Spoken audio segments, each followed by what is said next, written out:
You made it to the World Series, then you made it to the Championship Series, then you lost the Division Series. Yeah. Like, let's not change anything and hope it gets better.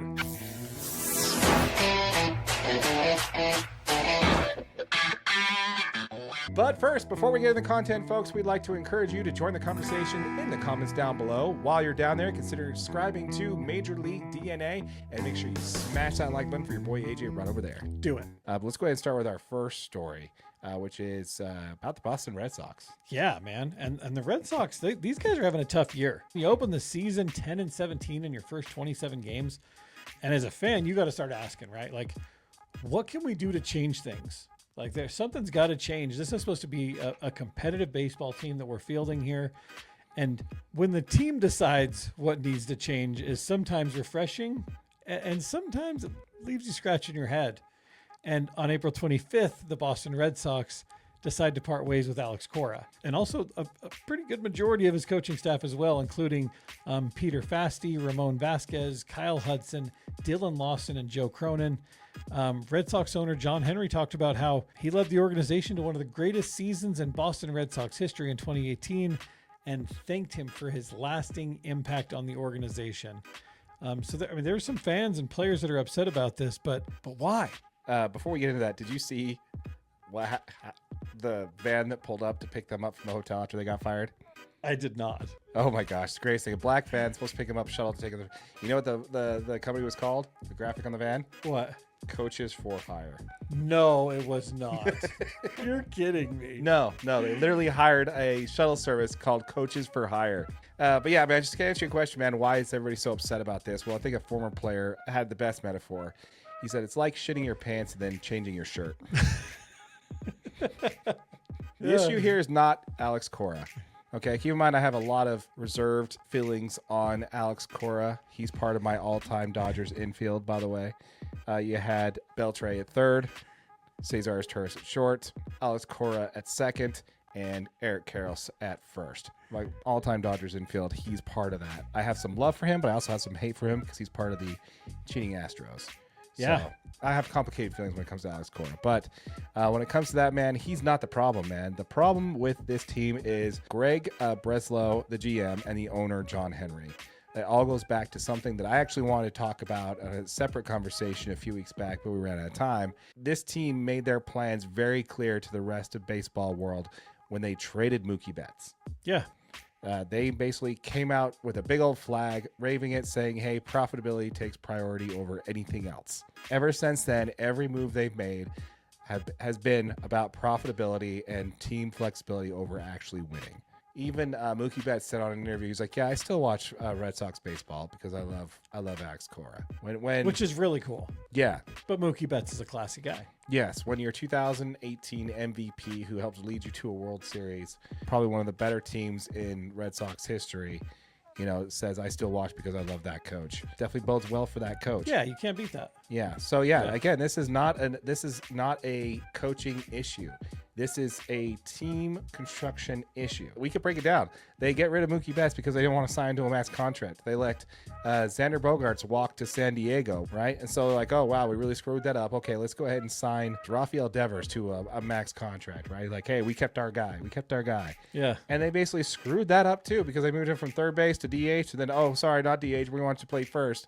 And then when finally that guy's like, dude, you guys is not willing to play ball with this, then they trade him. They're like, yeah, no, we're actually done here. Yeah, we're trading you because we brought in Alex Bregman to cover you at third base. So, And guess what? He's gone the next year. He's with Chicago. Like the next year, you're like, okay, well, that didn't make sense. So why did you trade Devers in the first place if your replacement you signed on a 3-year deal with opt-outs after the first 2 years? None of these decisions they've made has made any sense for this team. This is not an Alex Cora problem. And that's coming from somebody who isn't necessarily an Alex Cora supporter. This is a front office and ownership problem. They pivoted from winning is important to us to, well, if the books look right and if it all works out, maybe we can push the chips in the middle and try to make a run for it. I just think it's absolutely ridiculous. We're going to go ahead and parlay that conversation that we talked about directly into a related topic that covers our hot takes from this offseason. You mentioned that the Phillies were the team that you felt were going to miss the playoffs this season. Well, they are under 500 right now and tied, like as Greg said, for the worst record in baseball. The Phillies look horrible this year. They haven't played well. The pitching hasn't been great. They come out and they let go of their head coach as well. Rob Thompson. It just blows me away. I predicted at the beginning of the season that the Phillies were going to miss the playoffs. I'm going to be honest with you. I didn't think they were going to be this bad, Darren. No, but solid prediction on your part, though. Yeah, well, that's what I'm here for. By the way, my hot take. Do you remember what that one was? The A's make the playoffs? Yes. Was it that? Okay. Guess who's sitting at the top of the AOS right now? Boom. so far we're doing good. 2 for 2. What up? So far we're doing good. Like, subscribe. Somewhere around Major here. League DNA. You know how it is. But yeah, man, I love what Dombrowski said here. He said that this isn't a blame game. You can blame whoever you choose. For us, we really don't do that. We all bear responsibility. Just the way things go, things aren't going well enough. I don't think we're playing up to our capability. I think we are a much better club than we've played. So you have to make some tough decisions at tough times. In the same interview, it's not age that's caught up with us. Our guys are not aged out by any means. This coming literally 6 months after he said Bryce Harper is no longer an elite player. Yeah. He literally just said 6 months ago the exact opposite. You're basically just calling him too old. Yeah. Okay, so your core is JT Realmuto, Bryce Harper, Trey Turner, Kyle Absolutely. Schwarber. Yeah. All these guys are on the north side of 30. Now, they did sign $300 million worth of contracts this offseason. That was just to maintain their current group of players. But that was the problem, is they went all in on this roster, like you said, that's on the wrong side of 30. The Phillies really missed this offseason. They didn't go out there and get young guys. They didn't go out and replace anybody. They're like, we're solid with the core we have, which is, again, the general manager making that decision, saying, no, we've got enough talent already. Let's go re-sign them. Yeah. Let's do what we need to do. And then the coach is the first one that goes. Yeah. Honestly, any team that decides to run it back after the year they had last year and be like, okay, yeah, makes sense. Run it back. Sign your core players. Run it back. But this is like the 4th year in a row they try to run it back with the same core of players. And they're getting diminishing returns every single year. It's insanity. And yes, again, not the coach's problem. It's the general manager's problem. And again, I don't know what dirt he has on his owner, but yeah, it's really, really embarrassing for sure. He's got enough good pictures that he's still got his job. Apparently.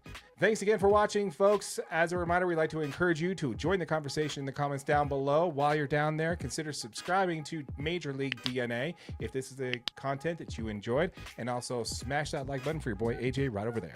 Do it.